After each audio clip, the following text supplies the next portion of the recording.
एक सुंदर सा गांव था। नाम था भोला नागोरी। उसी गांव में रहता था हमारा हीरो राइस्टार। एक भोला भाला मिडिल क्लास लड़का, लेकिन दिल का बहुत बड़ा।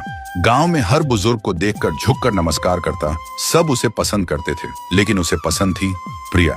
बचपन से ही दोनों एक दूसरे को चाहते थे। राइस्टार का एक खेत भी था गांव के बीचों बीच। उसी खेत में उसने मेहनत से फसल लगाई थी। उसका सपना था फसल बेचकर पैसे कमाएगा और एक दिन प्रिया से शादी करेगा। राइस्टार का एक और दोस्त था ज्ञान भाई। दूसरे गांव में रहता था, बहुत अमीर घर से था। उसके दादाजी के परदादाजी तक सब अंबानी जैसे थे, लेकिन फिर भी ज्ञान भाई उसका जिगरी यार था। तीनों मिलकर हमेशा साथ रहते, घूमते खाते, हंसी मजाक करते थे। फिर एक दिन राइस्टार और प्रिया की शादी तय हो गई। गांव में खुशी की लहर दौड़ गई, हर गली सज गई। शादी में पूरा गांव शामिल हुआ और ज्ञान भाई भी। शादी धूमधाम से हुई।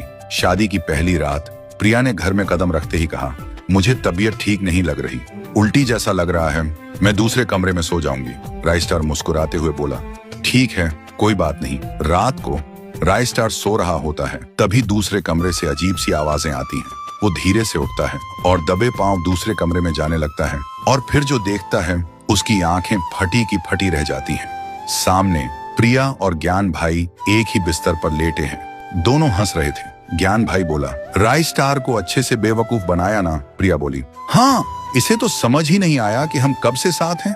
राइस्टार चिल्लाया, प्रिया, हम दोनों तो बचपन से एक दूसरे को पसंद करते हैं, इसलिए आज शादी हुई। और ज्ञान, तू तो मेरा भाई से बढ़कर था, तो फिर ऐसा क्यों किया? प्रिया हंसी और बोली, प्यार सिर्फ नाम का, असली प्यार तो ज्ञान से है, और शादी वो तो बस एक दिखावा था, तेरे खेत और पैसों के लिए। राइस्टार की आंखें भर आईं, कांपती आवाज में बोला, मैंने तुम दोनों से सिर्फ प्यार किया, भरोसा किया। ज्ञान भाई मुस्कुराते हुए बोला, और हमने उस प्यार को बेच दिया अपने फायदे के लिए। और तभी प्रिया ने उठाई एक छुरी और राइस्टार पर वार कर दिया। राइस्टार चिल्ला भी नहीं पाया। उसी वक्त उसकी मौत हो गई। ज्ञान बोला, अब ये कभी वापस नहीं आएगा। और प्रिया ने झुककर राइस्टार के कान में कहा, अब तेरा सपना भी गया और तू भी।